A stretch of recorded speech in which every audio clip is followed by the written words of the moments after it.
Bismillahirrahmanirrahim. Assalamualaikum warahmatullahi wabarakatuh. Nama saya Ladodi dengan NIM 18650 Oke, kali ini saya akan mereview mata kuliah dari manajemen properti dengan judul materi fase analisis. Oke, langsung saja.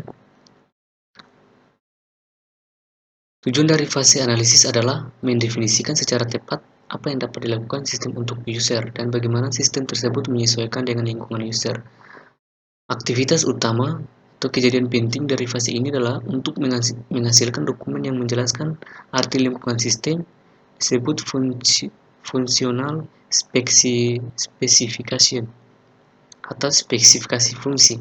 Setelah mengerjakan VS, Anda kini memiliki pengetahuan yang lebih dibandingkan pada fase definisi, sehingga Anda harus meninjau ulang rencana permulaan proyek dan perkiraan awal.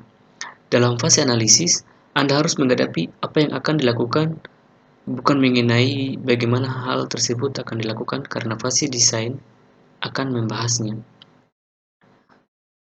Aliran data Yourdon atau metode analisis bubble-Card. Edward Yourdon menemukan sebuah metode grafik untuk mendokumentasikan dan mengendalikan proses analisis yang menjadi sangat populer.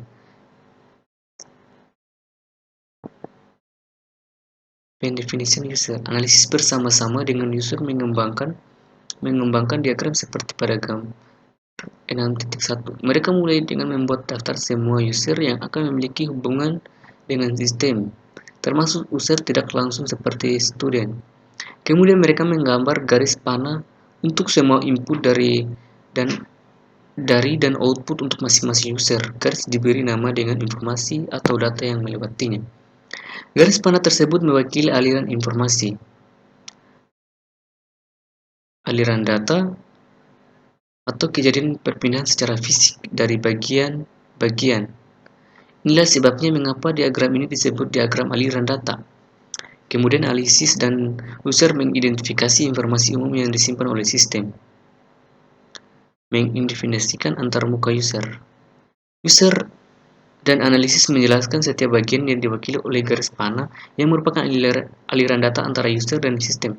Hal ini akan mengontrol penjelasan mengenai semua menu, formulir laporan, perintah-perintah, dan pesan. Dengan kata lain, merupakan tampilan antarmuka user pada sistem. Tujuan dari proses ini adalah, pertama, untuk menjelaskan tampilan antarmuka pada komputer. Kedua, untuk memperoleh pemahaman yang umum dari bisnis user. Seringkali user belajar mengenai bisnisnya sendiri dari tipe analisis ini. Spesifikasi fungsi. VS menjelaskan semua tingkah laku sistem dalam bentuk cerita dan gambar didefinisikan antarmuka user seperti di atas. Menu-menu perintah, respon laporan, dan pesan-pesan dijelaskan sebanyak mungkin. Setiap perubahan di dalam lingkungan user karena sistem baru akan dijelaskan. Semua pengiriman termasuk hardware, software, pelatihan, dokumentasi, dan garansi dirinci. Sebagai tambahan pada proposal, VS juga merupakan kontrak antarmuka user dengan tim proyek. Sejumlah uang yang besar mungkin dipertaruhkan. Dan user membutuhkan lebih rinci tentang apa yang dapat diberikan dibandingkan apa yang ada di proposal. VS mungkin akan dinegosiasikan dan ditinjau kembali, dan ketika persetujuan dicapai, proposal harus ditandatangani oleh kedua belah pihak. Tujuan utama major objektivitas, buatlah daftar tujuan sistem. Hubungan masing-masing ke modul utama, contoh inquiry, akan menjawab pertanyaan seperti berapa banyak murid yang mendaftar kursus, menjelaskan bagaimana sistem yang baru akan mempengaruhi lingkungan user, yaitu di mana terminal akan ditempatkan, siapa yang menggunakannya, laporan apa yang akan dibuat, kapan dan bagaimana hal ini akan mengubah pekerjaan setiap orang. Anda harus memperingatkan user apabila sistem ini akan mempengaruhi berbagai aspek kehidupannya. Kebutuhan khusus sistem. Bagian ini menunjukkan kebutuhan sistem seperti jaringan, kesesuaian, keamanan, ketahanan, kemudahan dalam menggunakan sistem. Persoalan yang rumit seperti respon atau jumlah waktu dalam detik yang dibutuhkan komputer untuk menjawab, atau jumlah total pekerjaan yang diselesaikan komputer dalam jangka waktu tertentu, dan perkembangan atau kebutuhan sistem untuk beberapa tahun ke depan dapat ditunjukkan di sini. Deskripsi komponen. Bagian ini menjelaskan secara detail masing-masing isi kotak atau fungsi yang terdapat pada gambar. Jangan menjelaskan file yang berorientasi informasi seperti organisasi, file record, dan file. Semua itu sudah ada dalam desain. Lakukan pernyataan yang menunjukkan batasan seperti jumlah maksimum kursus yang dapat ditangani oleh sistem. Pengiriman yang lain. Menyatakan jumlah dokumen yang dihasilkan pembaca yang diharapkan dan kegunaannya. User guide sebaiknya menyediakan dua tujuan. Satu, pertama, sebagai alat pembelajaran. Dua, sebagai referensi dengan petunjuk seluruh perintah dan pesan yang akan disajikan secara alfabet. Pelatihan, buatlah daftar modul-modul atau topik-topik yang menjadi cover pada masing-masing kursus dan materi pelatihan yang digunakan. Perubahan spesifikasi. Perubahan F5 mungkin menyebabkan perubahan ke seluruh item yang lain, yang menyebabkan biaya menjadi mahal dan penundaan waktu pengiriman. Perubahan harus diminimalkan. Salah satu masalah besar dalam dunia software adalah user kadang-kadang enggan untuk menerima dan membayar sistem tersebut. Oleh karena itu, dalam VS, kita rinci metode penerimaan dan mengakhirinya dengan baik. User dan interface tim proyek. User dan tim proyek harus saling berkomunikasi pada level teknik maupun manajemen. Kebutuhan secara teknik dan user diperlukan saat tim proyek memerlukan jawaban yang cepat dan akurat berbagai pertanyaan yang bersifat teknik. Pertanyaan tidak selesai hanya pada fase analisis, tetapi akan semakin kompleks saat proyek dilaksanakan. Sebaiknya user menunjuk aplikasi sedikit satu orang yang dapat menjawab pertanyaan-pertanyaan tersebut. User dan tim proyek harus berkomunikasi pada level manajemen dengan baik. Hal ini harus dilakukan paling tidak oleh proyek koordinator, user, dan manajemen proyek. Mereka akan mendiskusikan berbagai isu seperti penandaan, jadwal, perubahan-perubahan, dan masalah-masalah sumber daya manusia. Tanggung jawab user.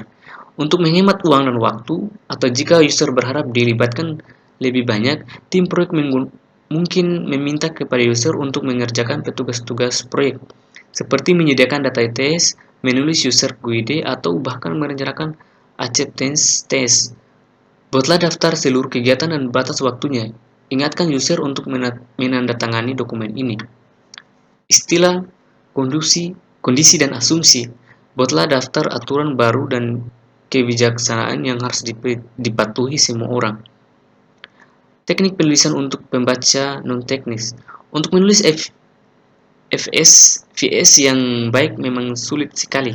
Jika FS menjelaskan sebuah sistem teknis, maka disebut dokumen teknis. Tetapi FS ini ditulis untuk membaca non-teknis. Tulislah dari sudut pandang user, gunakan terminologinya. Untuk itu, Anda harus mempelajari bisnis user dan bahasanya. Alasan terbesar yang menyebabkan kesalah pengertian dokumen adalah kata-kata yang memiliki dua arti. Hal yang sama, hindari janji-janji yang sulit untuk dilakukan. Kegunaan lain untuk spesifikasi fungsi. VS yang baik dapat digunakan untuk memperkenalkan proyek kepada anggota tim proyek yang baru. User dapat menggunakannya untuk memperkenalkan sistem yang baru ke pihak manajemen atau ke bagian-bagian lain. Tetapi yang paling penting adalah bagian-bagian yang menjelaskan menu, form, query, dan report dapat digunakan dalam user guide. Case software tools untuk analisis. Computer aided software engineering digunakan sebagai suatu paket software tool pada masing-masing phase dari daur hidup sistem. Terdapat beberapa produk software yang mulutnya bagus yang membantu Anda untuk melakukan analisis. Contohnya Accelerator. Accelerator dapat digunakan untuk menggambarkan data flow diagram tingkat tinggi seperti pada gambar 6.2, kemudian memecah DFD ke level-level berikutnya lebih rendah. Peralatan analisis menyediakan menu, layar, dan fasilitas laporan dari gambar untuk membantu menjelaskan kepada user. Input dan output pada layar dapat digambarkan dengan menggunakan mouse input. Laporan query dapat secara cepat ditampilkan. Meninjau kembali perencanaan. Perencanaan adalah proses pengulangan. Lakukan perbaikan PPP segera setelah analisis dilakukan. Apakah tugas-tugas masih dapat diperkirakan, ditentukan, dijadwalkan, dan diselesaikan. Yang paling penting adalah ditanyakan apakah sumber daya yang diperlukan untuk masing-masing tugas masih tersedia ketika dibutuhkan. Berikut ini adalah daftar pendek dari masalah-masalah yang dapat terjadi dalam 3 fase berikutnya. Selama pelaksanaannya rencana berikutnya. Programmer kunci atau perancang mengundurkan diri. Komputer pengembangan tidak tersedia. Peralatan hardware yang khusus tidak ada, terwujud tepat pada waktu dibutuhkan. Paket software dengan relasi terbaru tidak bekerja. Sumber daya yang disediakan oleh pihak ketiga tidak terwujud. Rencana pelatihan untuk anggota proyek. Ketika akhirnya staff telah diputuskan, lakukan pemeriksaan untuk melihat siapa-siapa saja yang membutuhkan pelatihan. Programmer Anda merupakan calon yang paling memungkinkan. Jadwalkan semua pelatihan yang akan dilakukan pada akhir desain. Kesimpulan dari phase analisis, diharapkan VS dinegosiasikan atau ditinjau kembali. Jadwalkan waktu untuk persetujuan atau perbaikan. Atur batas akhir penyelesaian jika tidak disetujui di antara individu-individu atau departemen-departemen menyebabkan analisis paralisis. Ambil satu orang dari tiap departemen dan kumpulkan dalam satu ruang dan tekankan untuk tidak menunda pertemuan sampai masalah terpecahkan. Dan yang terakhir, kita tinjau kembali kejadian-kejadian utama dalam fase analisis. 1. Spesifikasi fungsi yang disetujui dan ditandatangani oleh kedua belah pihak.